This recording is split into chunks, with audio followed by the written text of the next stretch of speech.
আসসালামু আলাইকুম। 18 বাংলা সংবাদে সবাইকে স্বাগত জানাচ্ছি আমি ওয়াহিবা রাইয়ান। মধ্যপ্রাচ্যের সংঘাত ঘিরে বৈশ্বিক জ্বালানি সংকটের মধ্যে যুক্তরাষ্ট্রের সঙ্গে কৌশলগত জ্বালানি সহযোগিতা বিষয়ে সমঝোতা স্মারক সই করেছে বাংলাদেশ। স্থানীয় সময় বৃহস্পতিবার ওয়াশিংটন ডিসিতে যুক্তরাষ্ট্রের জ্বালানি বিভাগে এই সমঝোতা স্মারক সই অনুষ্ঠিত হয়। যুক্তরাষ্ট্রের পক্ষে দেশটির জ্বালানি মন্ত্রী ক্রিস রাইট এবং বাংলাদেশের পক্ষে পররাষ্ট্রমন্ত্রী ডক্টর খলিলুর রহমান চুক্তিতে সই করেন।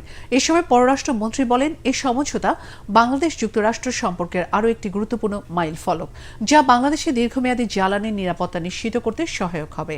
বিশেষ করে সাশ্রয় মূল্য ও টেকসই সরবরাহ ব্যবস্থার ভিত্তিতেই জ্বালানির উৎস বহুমুখীকরণে এটি গুরুত্বপূর্ণ ভূমিকা রাখবে।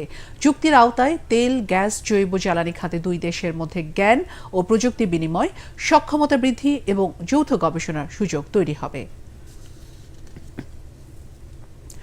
ফারাক্কা বাঁধের কারণে বাংলাদেশ পানির ন্যায্য হিস্সা থেকে বঞ্চিত। এর জন্য তৎকালীন আওয়ামী লীগ সরকার দায়ী বলে মন্তব্য করেছেন বিএনপি মহাসচিব ও স্থানীয় সরকার মন্ত্রী মির্জা ফখরুল ইসলাম আলমগীর। কাল 16 মে ঐতিহাসিক ফারাক্কা দিবস। এ উপলক্ষে গণমাধ্যমে পাঠানো এক বিবৃতিতে তিনি বলেন, ন্যায্য পাওনা আদায়ে সংগ্রামে 1976 সালে 16 মে মাওলানা ভাসানীর নেতৃত্বে জনগণের ঐতিহাসিক মিছিল রাজশাহী থেকে ফারাক্কা অভিমুখে অকুতভয় সাহসী পদক্ষেপে এগিয়ে গিয়েছিল। তাই ফারাক্কা দিবস যে কোনো অধিকার আদায়ে জনগণকে উদ্বুদ্ধ করে। বিএনপি মহাসচিব বলেন, জীববৈচিত্র্য ও পরিবেশগত মানকে বিবেচনা না করে তৎকালীন আওয়ামী লীগ সরকার জনগণের মতামতকে অগ্রাহ্য করে ভারতকে কয়েক দিনের জন্য পরীক্ষামূলকভাবে ফারাক্কা বাঁধ চালুর অনুমতি দেয়। কিন্তু সেই বাঁধ অব্যাহতভাবে এখন পর্যন্ত চালু থাকায় সেটি এখন মরণ ফাঁদে পরিণত হয়েছে। তৎকালীন আওয়ামী লীগ সরকারের কারণে এ দেশের জনগণ পানির ন্যায্য হিস্সা থেকে বঞ্চিত। জামাত ক্ষমতায় প্রতিদ্বন্দ্বী হবে এটা কেউ আগে মনে করতেন না, এখন অনেকেই সেটা মানেন উল্লেখ করে নেতাকর্মীদের মানুষের সাথে আচার আচরণে আরও সতর্ক হওয়ার আহ্বান জানিয়েছেন জামাত আমির ডাক্তার শফিকুর রহমান।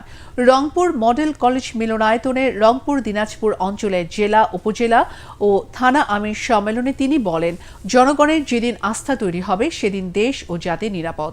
এর আগে সকালে একদিনের সফরে রংপুরে যান জামাত আমির। এ সময় সার্কিট হাউসে তাকে গার্ড অফ অনার দেয় মহানগর পুলিশ।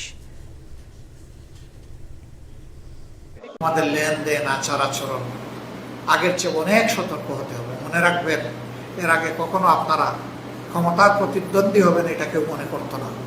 মনে করতো একটা ইফেক্টিভ দল হিসেবে এরা বেঁচে থাকবে এতটুকু। এখন অনেকে মনে করে আপনারা হবেন ক্ষমতার প্রতিদ্বন্দ্বী।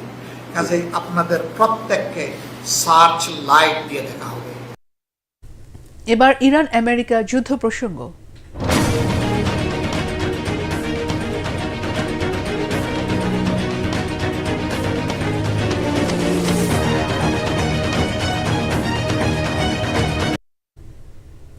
পার্সিয়ান গালফ স্ট্রেট অথরিটি অনুমতি, টোল আদায় এবং আইআরজিসি নির্ধারিত নির্দিষ্ট পথে চলাচলের নতুন নিয়মের আওতায় চীনা তেলের জাহাজগুলোকে হরমুজ প্রণালী দিয়ে চলাচলের অনুমতি দিয়েছে ইরান। এ ব্যবস্থার কার্যক্রম 13 মে সন্ধ্যা থেকে শুরু হয়েছে। এরই মধ্যে একটি চীনা সুপার ট্যাঙ্কার ইরাকের 20 লাখ ব্যারেল অপরিশোধিত তেল নিয়ে হরমুজ প্রণালী পার হয়েছে। বার্তা সংস্থা ফার্স এবং মিডল ইস্ট আই এ তথ্য জানিয়েছে। প্রতিবেদনে বলা হয়, বেইজিংয়ের অনুরোধ এবং যাতায়াতের নিয়ম নিয়ে সমঝোতার পর নির্দিষ্ট সংখ্যক চীনা জাহাজকে বাধাহীনভাবে হরমুজ প্রণালী পার হওয়ার অনুমতি দেওয়া হয়েছে।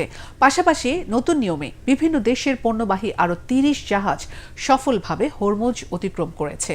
এর আগে ইরান ঘোষণা দিয়েছিল যুক্তরাষ্ট্র ও ইসরায়েলের পক্ষে এবং তেহরানের বিরুদ্ধে সামরিক অভিযানের সমর্থন দেয়া দেশগুলোর পণ্যবাহী জাহাজের জন্য হরমুজ প্রণালী বন্ধ রাখা হবে।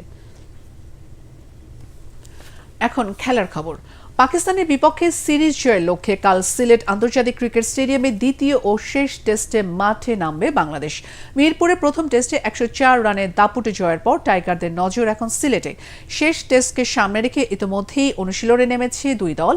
জয়ের ধারাবাহিকতা ধরে রাখতে মরিয়া টাইগাররা। অন্যদিকে শেষ টেস্টে জয় তুলে নিয়ে সিরিজ জয়ের জন্য কঠোর অনুশীলনে ব্যস্ত পাকিস্তান। পরবর্তী সংবাদ দেখার আমন্ত্রণ জানিয়ে এখনকার মতো শেষ করছি। 18 বাংলার সংবাদ ইউটিউবে দেখতে ব্রাউজ করুন youtube/18 বাংলা নিউজ। ধন্যবাদ।